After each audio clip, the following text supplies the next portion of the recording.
Between the times the oceans drank Atlantis and the rise of the sons of Ares, there was a age undreamed of, and unto this Conan, destined to wear the crown of Aquilonia upon a troubled brow. Let me tell you tales of high adventure. Bwah. There you go. So yes, we're gonna be reviewing King Conan. This was another comic sent to me by my good friend Chris. Chris, thank you once again for this. Yeah, so this is part of the, I guess you could call it the end of the Jason Aaron Conan series, because he did write the main Conan the Barbarian books, which was like a dream for him. And when you look at his Thor run, it's very Conan-esque. When you really think about it, his Thor run is very, like, you could clearly see that man, Jason Aaron clearly wanted to write Conan the Barbarian. Anyway, so Jason Aaron writes a story that's kind of in continuity with the Robert E. Howard books. Let me explain. Basically what this is, if you don't know your Robert E. Howard, Conan's last adventure was basically, he got tired of being the king of Aquilonia and headed off to sea to find another adventure. This is the story that basically takes place of like what happened right before that happened. So it's not so much Conan being a king and whatever, it's more or less him going on. It should have been called Conan the End. What it really should have been called is Conan the End. Because this is like Aaron's, like, Conan's last adventure before he went off into the sunset. So yeah. And also, Aaron, like, I've never got to say this before, but Jason Aaron clearly knows his Conan, he clearly knows his Conan lore. He clearly knows, because he references the Phoenix and the Sword, the Tower and the Elephant. He references the Tower of the Elephant, the Phoenix, and the Sword, the first Conan, which is actually the first Robert E. Howard Conan book. And he, like, straight up, like, is just referencing shit left and right. And I know it's more well known in the comic run he did that he knows his shit. Like, he was the most qualified at Marvel to write Conan.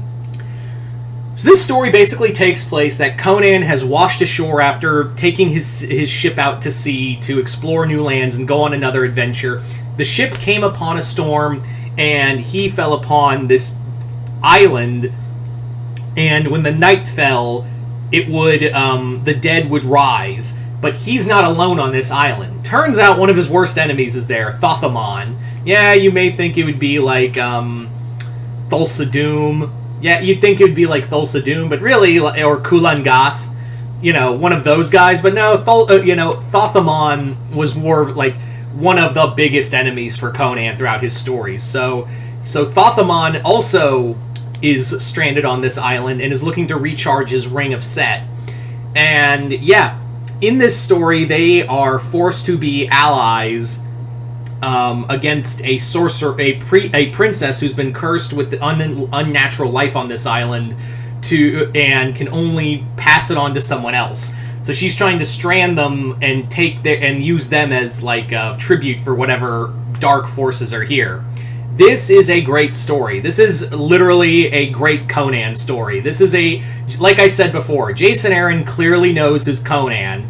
It's also, like, for 6 issues, it's actually very well balanced. It's actually, for a nice 6-issue miniseries, it's actually a very well balanced, very well strung together book, in that this story is perfectly, like, paced. Conan is older, he's grown weary, he's just looking for a new adventure. Like, in this story, it basically talks about how Conan, even though thinking that being a king was what he wanted, what he really wanted was just adventure.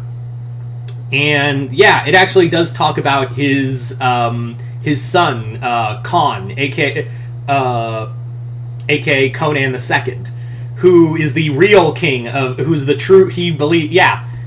And there's actually, like, I love the moment where Conan battles his son, because in his mind he tries to do this thing of, my son has lived too sheltered a life, I'm going to banish him from Aquilonia and he shall go explore the world. And his son flips the script on him, and he's like, "Father, I know what you're trying to do here, and it's not me who has to leave, it's you.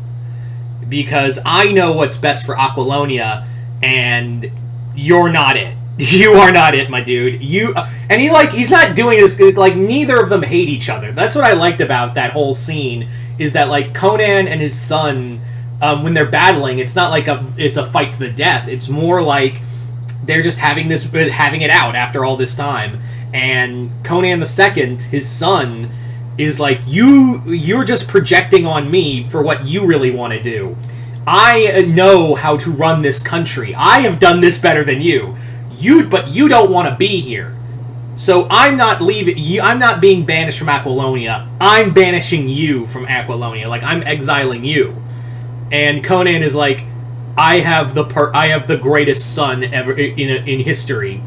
And I like this whole, like, it kind of leaves off a few other things that is kind of like when Thothamon swears a vow that I'm going to kill your entire bloodline, and Conan goes, my bloodline will kill you one day, but it will not be me.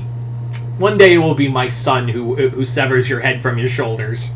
And I'm like, And like, you could make the argument, oh, where's that story? Because Marvel's going to lose the rights to Conan and it's going to go to Titan Books. Where's that story? Honestly, that's what usually I have complaints about that, but that's the beauty of Conan books, is that it makes you imagine, like, all the fun shit that you'll never get to see. Like, that's how Robert E. Howard works in books. Like, but that is a story for another time. Rather than saying the end, it's like, yeah, it's basically saying, yeah, someone else can come along and do this story. So, yeah, there's a chance that they could do the Titan books could do stories from the Marvel books. Hell, Dark Horse kind of got cheeky and did that in some of the Marvel books, some of their books, and referenced the Marvel stories. Not often, but they did, like, wink and a nod a few times when Dark Horse did Conan books. When Marvel did them in the 70s and 80s, then Dark Horse got it, and now it went back to Marvel. And I'm pretty sure when Titan, they actually do, like, Marvel didn't do that with Dark Horse books, but I'm kind of hoping Titan books, when they get Conan, they'll be like, kind of like, yeah, we're going to reference some of the Marvel books like Dark Horse did. Anyway, so King Conan, while it's not really so much about Conan being a king, it's more about his final, it should have been, like, I feel like the title is kind of misleading. It should have just been called, King Conan. Also, this book is pretty violent. This is not for kids. There's some great, like, Conan just going, Conan on monsters and undead priests. This is this is everything you want from a Conan book. You got sorcerers, you've got dark magic, you've got monsters. And yeah, like I said, I feel like the title's a little misleading, but it's still pretty fun. So I highly recommend King Conan. But other than that, Chris, I'd like to thank you once again. I know you're watching this. Thank you again for this comic. And yeah, hope you all enjoyed this review. I'm Mr. Multiverse. I'll see you next time in the Multiverse.